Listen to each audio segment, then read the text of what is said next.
Очень важная конференция, и я очень пользуюсь такой хорошей возможностью. Хочу поблагодарить региональную власть, Николай Ильич Вас, Сан Витальевич Вас, Министерство экономического развития, потому что вот выбран именно Центральный федеральный округ, и эта конференция во многом будет способствовать, чтобы наши регионы были конкурентоспособные, инновационные, чтобы они были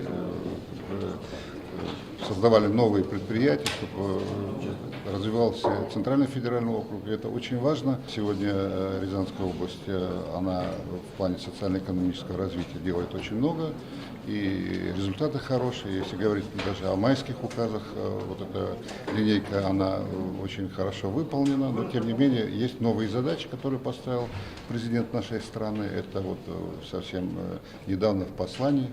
Вот, в текущем году, в марте было. Я думаю, что Рязанской области есть что рассказать, чем обменяться опытом.